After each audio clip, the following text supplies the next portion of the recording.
This tutorial is going to show you how to use the Create feature in Silas. Now there's many different options on how you can do this, but the fundamental feature is that you are going to be creating an animation on the computer that you're on, whether it's your computer, a student's computer, or a station in a classroom. So you're going to log into that computer and you're going to go to your dashboard.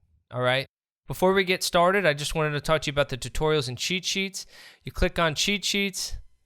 We have the different options on what you can do here. So this simulation, we're going to be using the keyboard. And if you click on that, it'll show you that player 1, this is what their buttons would be. And player 2, this is what their buttons would be. And if they were using the internal microphone, they'd be hitting V or N to speak. We're going to be using the microphones that Silas provides. We also have the video game controller cheat sheet, and this will show you the different buttons and the different things that you can do to make your character move. So let's get to it. Every lesson has a create button in it. All right, so when you're ready, you're going to click on the lesson after you've taught it, after they've written their scripts or understand what they're going to practice. All you have to do is click on create button. The Silas software is going to load. Now you have a full screen feature here if you'd like to make your Silas full screen. But after Donnie walks out, click on continue.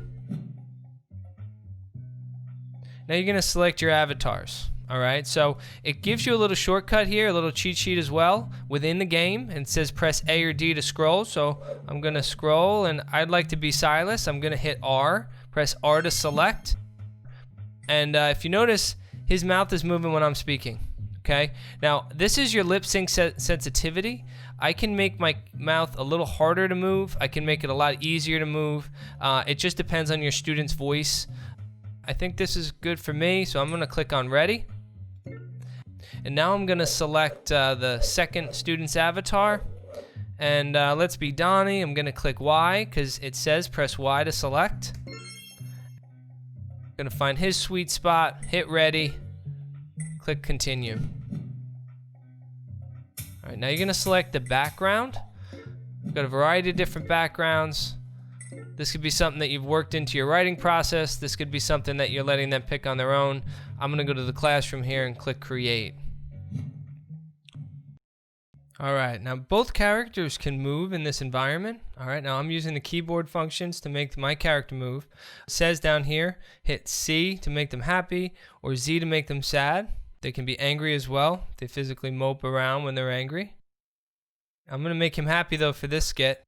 When we're ready, I would tell your students to set your characters up. And when they're all set, places everyone, hit record. Hey Donnie, I'm new to this school. Do you mind showing me around? Now I'm going to click on Donnie's microphone so you see his mouth move. He would say, sure, let's go. And you hit stop. Within seconds, your animation is going to be ready to be viewed. We can hit watch. Hey Donnie, I'm new to this school. Do you mind showing me around? Now you have a movie that you can go over with your students. You know, were you guys too close, too far away? Were you using the right emotions? Did you say the right thing? Everything can be talked about in this low risk, non-threatening environment. And it's a lot of fun for the kids. So I'm gonna save it. I'm gonna link Luke, who made it. I'm gonna give him a 2 for this. I'm gonna type some notes on how he might have done. If I have a second or third or a fourth, you can also score them all individually. Hit save. And now at this point, you could redo it if you didn't like it. You could hit new background. If you want to go to a different place, you can hit new avatars if you have a brand new group of students coming up where you don't have to start the game all over. They can just select new avatars and get moving on it. And now we're going to click on dashboard. Let's go to our movie library. This is the movie that we just created, okay? And if we wanted to, we can open it up. We can download it. We could send that home to mom, dad, or guardian, put it on an iPad, share it in YouTube, and send it around as a character education skit. Whatever your interests are, you have the ability to do it. They're your movies. We're going to click on close, and that's it. If you have any questions, please reach out.